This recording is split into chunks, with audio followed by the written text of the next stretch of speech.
যে সকল মহিলাদের নতুন বিয়ে হয়েছে তাদের ক্ষেত্রে কিভাবে ফর্মটা ফিল আপ করবেন, যাদের দুয়ে লিস্টে নাম নেই, বাবা বা মায়ের আছে, তাদের জন্য এই ফর্মটি ফিল আপ করা হয়েছে। তারা অবশ্যই ভিডিওটি শেষ পর্যন্ত দেখুন। প্রথমে যে কলমটা আছে ওইখানে আই কার্ড অনুযায়ী যেটা বার্তা অবশ্যই বসিয়ে নেবেন। তারপর আধার কার্ডের নাম্বারটা দিয়ে দেবেন। তারপর একটি সঠিক মোবাইল নাম্বার। তারপরে পিতা বা অভিভাবকের নাম। এখানে একটু ধ্যান দিয়ে শুনবেন।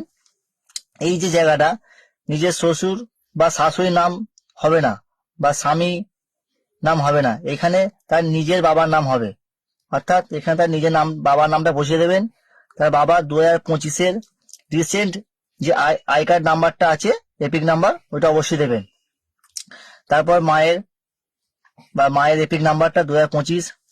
তারপরে এখানে অপশন দেওয়া আছে স্বামী, এখানে স্বামী নামটা অবশ্যই দেবেন। স্বামী 2025 এপিক নাম্বারটা দেবেন। তো এটা হলো 2025 লিস্ট। তো এখানে অবশ্যই আপনারা ধ্যান দেবেন যে এই ব্যক্তির 2002-এর নাম নেই, সেই জন্য ডান দিকের ঘরটা ফিল আপ হচ্ছে। 2002-এর এনার বাবার নাম ছিল, তাই এনার বাবার 2002-এর ভোটার লিস্ট তুলে সেই অনুযায়ী ফিল আপ করতে হবে। সেই সময় যা নাম ছিল তাই নামই দিতে হবে।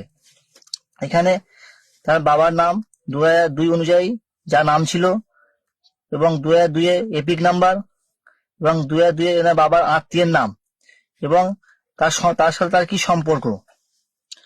তারপরে জেলার নাম, রাজ্য, তারপরে বিধানসভা, তখন যে বিধানসভায় ছিল সেই বিধানসভা নাম্বার, অংশ নম্বর এবং ক্রমিক সংখ্যা। তারপরে এখানে সিগনেচার করবে, ডেট দেবে, দিয়ে এখানে বিএলও স্ট্যাম্প দিয়ে সই করে নেবেন অবশ্যই।